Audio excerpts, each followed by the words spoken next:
Bonsoir à tous et bienvenue dans ce nouvel épisode de Hail. J'espère que vous allez tous très bien comme d'habitude et que votre semaine commence bien, que vous soyez en vacances ou non.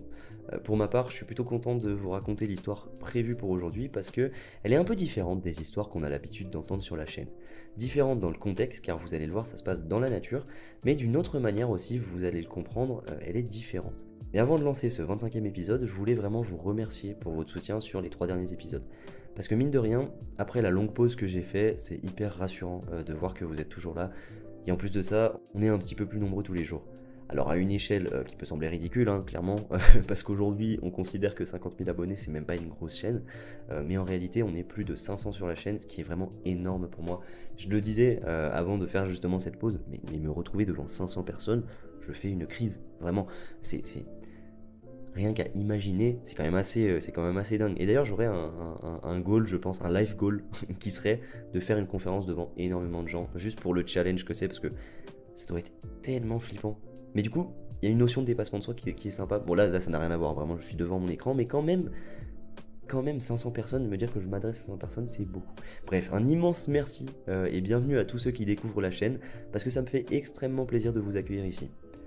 Sur ce, on va pouvoir commencer cette histoire qui n'est pas forcément très longue, mais qui m'a fait son effet.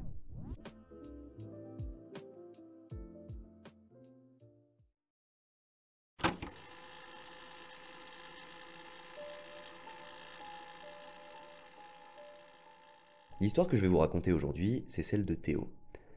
Malheureusement, on a très peu d'informations sur lui, mais ce qu'on sait, c'est qu'il habite aux États-Unis et qu'il est plutôt du genre aventurier, notre Théo. Pourquoi je dis ça? Tout simplement parce que l'un de ses hobbies, c'est de partir se faire des petits voyages camping. Mais petite précision, quand il fait ça, il aime partir seul et camper seul. Il nous dit que c'est un super moyen pour lui de se relaxer et de chiller, et honnêtement, je n'ai jamais fait ça de ma vie, mais ça me donne hyper envie.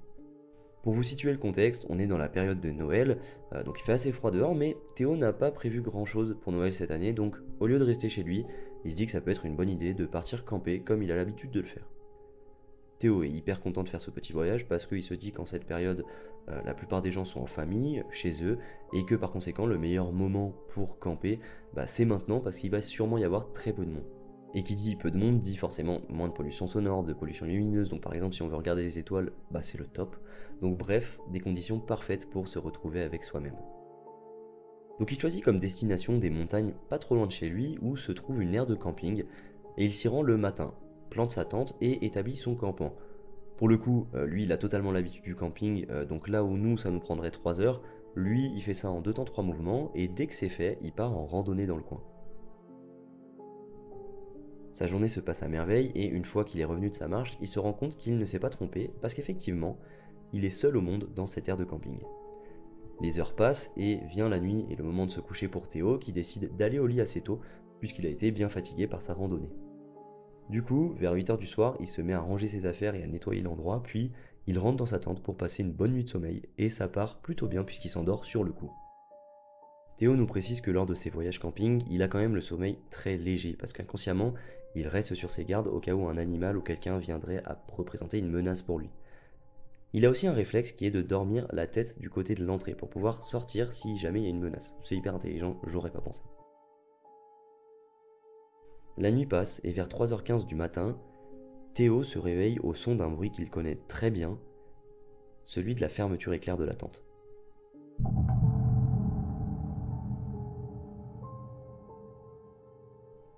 Inutile de dire que c'est pas normal puisqu'il est bien évidemment seul et qu'il n'y a personne autour de lui et immédiatement il prend un shot d'adrénaline. Le plus flippant dans tout ça, c'est que la fermeture éclair est en train de s'ouvrir tout doucement, comme si elle cherchait à faire le moins de bruit possible. Immédiatement, Théo comprend que quelqu'un cherche à rentrer dans sa tente. Le problème, c'est que dans le contexte où il se trouve, il est très peu probable que ce soit pour des raisons saines. Son cœur se met à battre à toute vitesse face au silence de plomb de la nuit, rompu par l'intrus qui ne se trouve qu'à 1 cm de toile de lui. Pour le coup, à chacune de ses sorties en camping, Théo apporte avec lui son arme à feu. On est aux États-Unis et il a un permis pour ça, mais en revanche, il nous dit qu'il ne s'en est jamais servi à part au stand de tir. On peut remettre en cause pour le coup le port d'armes aux États-Unis, mais dans cette situation précise, Théo est vraiment content de l'avoir. Il l'a saisi et au même moment son adrénaline monte encore d'un cran parce qu'il n'a jamais eu à en arriver là auparavant. Théo pointe son arme en direction de l'entrée et il décide avant toute chose de prévenir l'intrus et de lui laisser une chance de partir parce qu'il n'a aucune envie d'appuyer sur la détente. En même temps, il est tétanisé parce qu'il ne voit pas la personne, il ne sait pas quelles sont ses intentions, il ne sait pas non plus si la personne est armée derrière la tente. Il crie donc « J'ai un flingue, je vous donne 5 secondes pour partir ». Il crie donc « J'ai un flingue, je vous donne 5 secondes pour partir. Si dans ces 5 secondes, je vous entends pas courir loin de ma tente, je tire sans réfléchir ». Et à ces mots, l'inconnu s'immobilise et s'ensuit 3 longues secondes de silence. Et clairement, ce sont les secondes les plus longues de la vie de Théo, qui compte dans sa tête et se prépare à potentiellement devoir agir. Au bout de ce court instant qui paraît si long, il entend l'inconnu courir dans l'autre sens. Sauf que Théo n'a aucune assurance que cette personne est réellement partie et qu'elle ne va pas chercher à s'en prendre à lui. Donc il reste assis dans sa tente, son arme à feu au poing pendant 10 minutes à chercher le moindre bruit, à rester à l'affût du moindre petit son qui émanerait des alentours. C'est un moment qui est horriblement angoissant pour lui parce que chaque craquement fait bondir son cœur et au bout d'un moment, il décide d'appeler la police. Théo est toujours à l'affût du moindre signe de l'intrus et au bout de 20 minutes, une voiture se fait entendre. Il comprend qu'il s'agit très probablement de la police et il sort enfin de sa tente pour leur annoncer que c'est lui qui les a appelés. Il leur raconte l'histoire et dans le doute, les policiers décident de faire un tour du coin pour voir s'ils ne trouvent pas quelque chose. Et à seulement une trentaine de mètres de là, les policiers tombent sur une personne cachée dans un arbre. Sauf que les arbres en hiver sont nus, ce qui fait que les policiers le remarquent directement. Ils l'interpellent et se saisissent de lui. Ça y est, Théo peut enfin souffler, il ne risque plus rien. Et la chute n'est pas forcément celle à laquelle on s'attend, puisqu'il se trouve que cette personne, qui a tenté de rentrer dans la tente de Théo, est un garçon d'environ 20 ans, qui lui aussi est venu camper, mais dans une autre aire de camping non loin d'ici. Il a tout simplement pris des champignons le soir, et il s'est perdu en fait. En partant se balader autour de sa tente, il s'est perdu. Et étant sous drogue, et en pleine nuit et dans la nature, il a pris la tente de Théo pour la sienne, il a juste cherché à aller se coucher. Donc pour le coup, il a pris un immense coup de pression par Théo en se faisant pointer avec une arme à feu, et il s'est réfugié dans le premier arbre venu. Les policiers arrêtent le jeune homme dans le doute et en montant dans la voiture de police, celui-ci lance à Théo « Je suis désolé mon gars, c'est clairement ma faute ».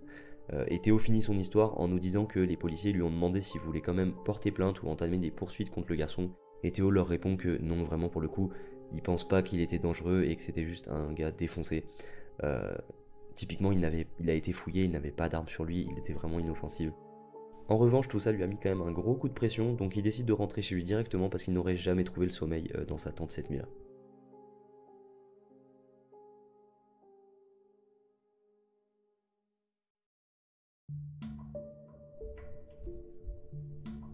Voilà, c'est maintenant la fin de cette histoire et de la nuit mouvementée de Théo. Alors pour le coup, c'est certain qu'il faut faire attention quand on part camper et qu'en y allant tout seul, on s'expose forcément à plus de risques qu'à plusieurs. Mais du coup, l'histoire me fait forcément un peu rire parce qu'il y a vraiment eu plus de peur que de mal et au final, c'était juste un gars fonce-dé. Et en fait, on était dans une situation où les deux gars, à l'intérieur et à l'extérieur de la tente, étaient flippés et ils se faisaient peur mutuellement sans le savoir. Et en vrai, c'est fou. Et donc pour répondre à la question fiction ou non, je penche clairement pour une histoire réelle, et qui est d'ailleurs une sacrée anecdote à raconter. Alors, j'ai un petit point quand même qui m'a semblé bizarre, à savoir, si tu es le garçon qui était sous drogue, est-ce que vraiment si tu te fais menacer, tu pars dans un arbre, pas trop loin du gars qui a l'arme à feu? Moi j'aurais plutôt tendance à dire, bah je pars le plus loin possible. Néanmoins, en tant que fiction, je sais pas si quelqu'un aurait vraiment pris le temps d'écrire une histoire comme celle-ci, sachant qu'elle n'est pas très détaillée ni d'un style vraiment esthétique, et moi ça me paraît très vrai, et cette incohérence, pour moi elle est plutôt à mettre sur le dos de la drogue. Du coup, pourquoi j'ai dit en début de vidéo que l'histoire était différente? Je pense que vous l'avez compris, mais justement parce qu'elle se termine sur quelque chose de totalement rationnel et pas flippant. Et j'ai pris cette histoire pour qu'on relativise aussi sur les traits d'horreur, parce que les histoires sont souvent très battantes, et donc on peut avoir l'impression que le danger est partout. Et si ça peut être parfois vrai, force est de constater qu'on vit quand même 99% de nos jours dans notre vie sans qu'il se passe quelque chose de flippant. Et c'est pour ça que pour moi, il ne faut pas tomber dans une espèce de paranoïa et voir le danger dans toutes les situations, mais plutôt être conscient que toutes ces choses, ces gens étranges et flippants existent. Parce qu'à l'inverse, il y a des gens pour qui le monde est sans danger, et c'est d'une naïveté, c'est assez fou. Je dis ça parce que j'ai des potes pour qui le simple fait que des gars dans la rue le soir soient armés, c'est inconcevable. Sauf qu'en réalité, on vit pas non plus dans un monde de bisounours, faut pas abuser. Bref, il me semble que c'est bien de garder à l'esprit que le danger existe, mais il ne faut pas qu'il soit sujet à une angoisse permanente en fait. Et je dis il ne faut pas, mais bien évidemment j'ai conscience que pour certaines personnes c'est des réelles angoisses et qu'il n'y a pas de contrôle là-dessus et qu'il y a vraiment un travail de longue haleine qui est à faire et qui est extrêmement difficile. Mais là pour le coup on rentre dans un autre sujet. Voilà, petit moment réflexion, je pense que tout est une question d'équilibre et que ça marche aussi pour ce genre d'histoire. Donc cette histoire, c'est vraiment un bon moyen pour moi de transmettre cette idée que j'avais dans la tête, parce que du coup, je passe un peu de temps sur Reddit pour dénicher des histoires, et parfois, on peut en lire qui viennent de personnes qui ont vraiment été très effrayées pour des signes très peu alarmants. Et parfois, un point commun entre ces personnes, c'est qu'elles lisent beaucoup de traits d'horreur justement. Bref, je pense que vous avez saisi mon point de vue, n'hésitez pas à réagir à ça dans les commentaires et pourquoi pas à débattre avec moi.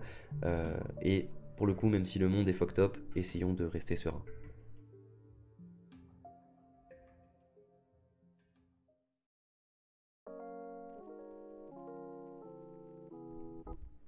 Voilà, c'est maintenant la fin de cet épisode, j'espère vraiment qu'il vous aura plu et que malgré le ton un peu plus léger, il vous aura fait frissonner. Merci beaucoup de m'avoir écouté et si vous avez des remarques ou des conseils sur le format, je suis vraiment preneur. Pareil, si d'autres formats vous intéressent, vous pouvez totalement en faire part et moi ça peut vraiment m'aider au niveau créatif.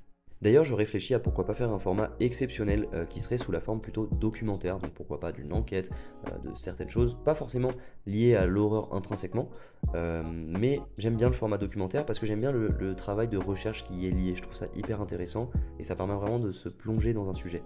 Bon, ça reste clairement une idée, et en attendant, si vous avez envie de découvrir plus d'histoires de ce genre-là, il y a la playlist Thread Horror Audio qui contient maintenant 25 épisodes en contenant celui-là. Et c'est un total, j'ai compté, de 5h38 de durée d'écoute. Donc si jamais, une journée, une après-midi, vous savez pas quoi faire, vous pouvez lancer la playlist et tout écouter d'un coup. Personne ne fera jamais ça, je pense que non. Bref, je vais maintenant vous laisser, et sur ce, je vous souhaite une très belle journée ou soirée, et à bientôt pour un nouvel épisode de Hale.